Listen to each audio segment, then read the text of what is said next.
இயேசுவின் நாமத்தினாலே உங்களை நான் வாழ்த்துகிறேன். ஆண்டவருக்கென்று நாம் வாழ்வோம். ஆண்டவருக்கென்று நாம் ஜீவிக்கிற போது ஆண்டவர் பெரிய காரியங்களை நம்முடைய வாழ்க்கையிலே செய்வார். உலகத்தில் நம்ம ஒன்று கொண்டு வந்ததும் கிடையாது, கொண்டு போனதும் கிடையாது. இருக்கின்ற நாட்களிலே அன்போடு ஐக்கியத்தோடு காணப்பட வேண்டும். திருச்சபையிலே பல போட்டிகள், பல காரியங்கள் உண்டு. எல்லாவற்றிலும் அதை சகித்து நாம் உலகத்திலே வாழ இன்றைக்கு ஆண்டவர் நம்மை அழைக்கின்ற ஒரு தேவனாக காணப்படுகிறார். எனவே இன்னிசை வழியின் நற்செய்திக்கு அதன் சம்பந்தமாக நான் தெரிந்து கொண்ட வேத வசனம் யோனா 4ஆம் அதிகாரம் 11வது வசனத்தை யாராவது ஒருவர் வாசிக்க முடியுமா? வலதுகைக்கும்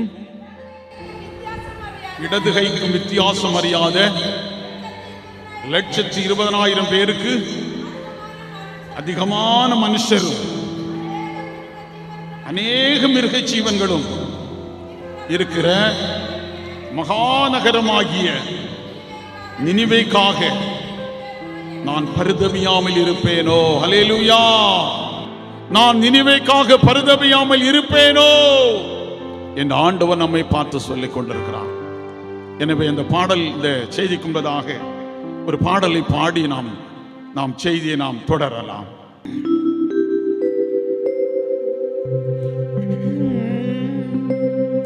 சர்வலோகாதிபா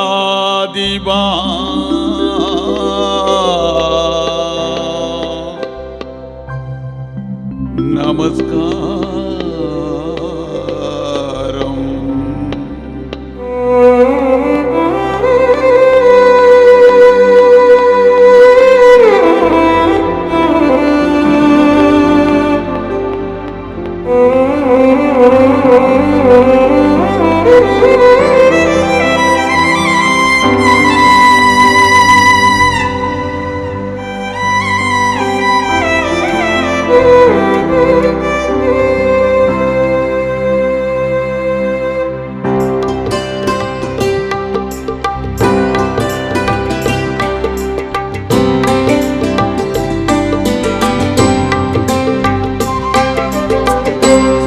சர்வலோகாதிபா நமஸ்காரம்.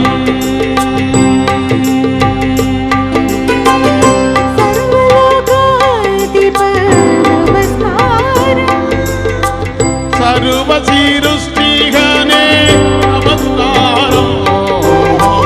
சர்வலோகாதிபா நமஸ்காரம்.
இரட்சகனே நமஸ்காரம்.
பரிசுத்த ஆவி நமஸ்காரம்.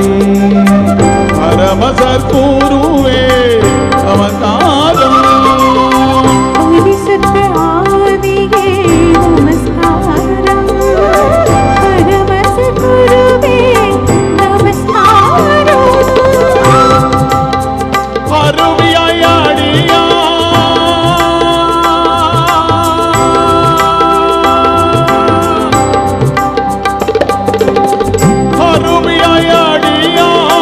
அகத்தினில் வசிக்கும் அரிய சிஸ்தே சதா நமஸ்காரம்.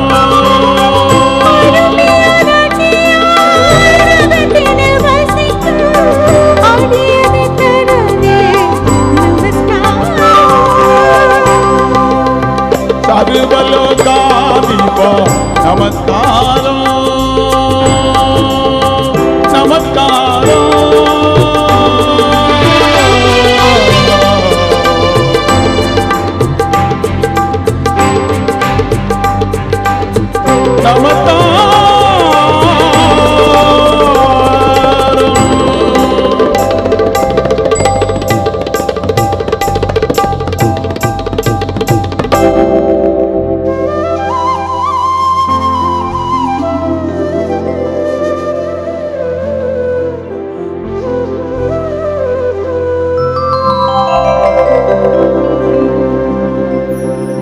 யோனா சம்பவம் நமக்கு எல்லாருக்கும் தெரிந்த ஒரு சம்பவம்.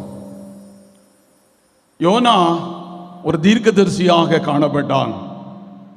அதுக்கு முன்பதாக நினிவே பட்டணம் எப்படிப்பட்டது என்று சொல்லி நாம் பார்க்க கடமைப்பட்டிருக்கிறோம். இந்த நினிவே பட்டணம் அசிரியா பேரரசின் மிகப்பெரிய ஒரு தலைநகரம் என்று வேதம் சொல்லுகிறது. ஈராக்கில் உள்ள மசூல் நகரத்திலே காணப்பட்ட ஒரு பட்டணமாக காணப்பட்டது. இஸ்ரவேலில் இருந்து 1100 கிலோமீட்டருக்கு அங்கு உள்ளது என்று சொல்லி குறிப்புகள் மூலம் நாம் அறிய முடிகிறது. அங்கேதான் நினிவே பட்டணம் காணப்பட்டது. ஆனால் அந்த நினிவே பட்டணத்தினுடைய மக்களுடைய நிலைமை என்னவென்று சொன்னால் மிக ஒரு பாவியாக காணப்பட்டார்கள். பாவத்திலும் பாவத்தோடு காணப்பட்டார்கள். பாவத்தை அவர்கள் பால் போல் பருகினார்கள் என்று நாம் வேத புத்தகத்திலே பார்க்கிறோம். எனக்கு அன்புக்குரிய தேவனுடைய பிள்ளைகளே, நினிவே பாவம் நிறைந்த ஒரு நகரமாக காணப்பட்டது. என்ன செய்தார்கள் தெரியுமா? எதிரிகளை பிடித்து கொண்டு வருவார்களாம். வந்து அவர்களை தலைகளை வெட்டுவார்களாம். வெட்டி எல்லாரும் அதை பார்த்து ரசித்து ரசித்து ஐயோ என்று சொல்லி கம்பீரிப்பார்களாம். ஆனால் அந்த தலை வெட்டப்பட்டவர்களுடைய குடும்பம் அழுது கொண்டே இருக்குமாம். ஐயோ, இப்படிப்பட்ட ஒரு நிலைமையை இந்த பிள்ளைகள் செய்து கொண்டிருக்கின்றார்களே என்று சொல்லி கண்ணீரோடு காணப்பட்டார்களாம். அப்படிப்பட்ட ஒரு பட்டணம் தான் நினிவே பட்டணம். எனக்கு அன்புக்குரிய தேவனுடைய பிள்ளையே, என்ன செய்கிறாலும் தெரியுமா? ஒரு தடவை 13,000 பேரை பிடித்து சிறைபிடித்து வந்தார்களாம். வந்து என்ன செய்தார்கள் தெரியுமா? அவருடைய தலையை வெட்டினார்கள். கண்களை பிடித்து இழுத்தார்கள், ஐயோ என்று அழுவார்களாம். அந்த மக்கள் அதை பார்த்து சிரிப்பார்களாம். பாவம் நிறைந்த ஒரு நினிவேயாக காணப்பட்டது. இந்த நினிவேக்காக தான் ஆண்டவர் இந்த யோனாவை அவர் அங்கு ஏற்படுத்துகிறார் என்று சொல்லி நாம் வேத புத்தகத்திலே பார்க்கிறோம். என அன்புக்குரிய தேவனுடைய பிள்ளையே, பாவம் நிறைந்த ஒரு நினிவே. இன்றைக்கு நம்முடைய வாழ்க்கை எப்படி காணப்படுகிறது? ஆண்டவரை பாடுகிறோம், புகழுகிறோம், நல்லதுதான். ஆண்டவருக்காக நாம் ஊழியம் செய்கிறோம், நல்லதுதான். ஆனால் உள்ளம் பாவத்தோடு நிறைந்திருக்கிறதே. சமாதானமின்றி, வேதனையின்றி, கண்ணீரோடு இன்றைக்கு நாம் வாழ்ந்து கொண்டிருக்கிறோமே. நினிவேயை போல ஆண்டவர் இன்றைக்கு நம்மை அழைக்கிற ஒரு தேவனாக காணப்படுகிறார். நினிவேயே, நீ பாவம் செய்து கொண்டிருக்கிறாயே, ஐயோ நீ என்னுடைய வருகையில வருகிற போது நீ எப்படி காண்பா என்று சொல்லி ஆண்டவர் அன்றைக்கு கண்ணீர் வடித்தார். எனக்கு அன்புக்குரிய தேவனுடைய பிள்ளையே, இன்றைக்கு நம்முடைய சூழ்நிலைமை என்ன? யாருக்கு இப்படிப்பட்ட ஒரு சாக்கியம் கிடையாது. யாருக்காவது இப்படி இருக்கா? ஆலயத்தில் வருகிறோம், ஆண்டவரை பாடுகிறோம், புகழுகிறோம், அவர் தந்த ஆசீர்வாதங்களுக்காக நாம் நன்றி செலுத்துகிறோம். ஆனால் நம்முடைய வாழ்க்கை இன்றைக்கு எப்படி காணப்படுகிறது? சற்று சிந்தனை செய்ய வேண்டும். பரம்பரை கிறிஸ்தவம் என்று சொல்லிக் கொள்ளுகிறோம், என்னுடைய தாத்தா அப்படி என்று சொல்லுகிறோம், எல்லாம் சொல்லுகிறோம். ஆனால் உள்ளம் எப்படி காணப்படுகிறது? திருச்சபையே, இன்றைக்கு ஆண்டவர் நம்மை அழைக்கிற ஒரு தேவனாக காணப்படுகிறார். இன்றைக்கு பாருங்க, கன்னியாகுமரி டிஸ்ட்ரிக்ட்ல கோர்ட்ல இன்றைக்கு டைவர்ஸ் கேஸ் யாருக்கு இருக்கு தெரியுமா? கூடுதல் கிறிஸ்தவர்களுக்கு. டைவர்ஸ் கேஸ் யாருக்கு இருக்கு தெரியுமா? கிறிஸ்தவர்களுக்கு. ஆலயத்திலே வந்து கணவனும் மனைவியும் வந்து நாங்கள் இணை பிரிய மாட்டோம் என்று சொல்லி இந்த இடத்துல வந்து கண்ணீர் வெடித்து போனவங்க இன்றைக்கு டைவர்ஸ் கன்னியாகுமரி மாவட்டத்திலே கிறிஸ்தவருடைய எண்ணிக்கை பெருகி கொண்டிருக்கிறது. மறந்து போகாதே திருச்சபையே, இன்றைக்கு கணவன் மனைவியாக இந்த இடத்திலே வந்திருக்கின்றீர்களே, உங்களுக்குள்ளே இன்றைக்கு சமாதானம் உண்டா? ஆண்டவன் இன்றைக்கு உங்களோடு பேசினது உண்டா? இருக்கின்ற பிள்ளைகளாக நாம் காண ஆண்டவர் அழைக்கிற ஒரு தேவனாக காண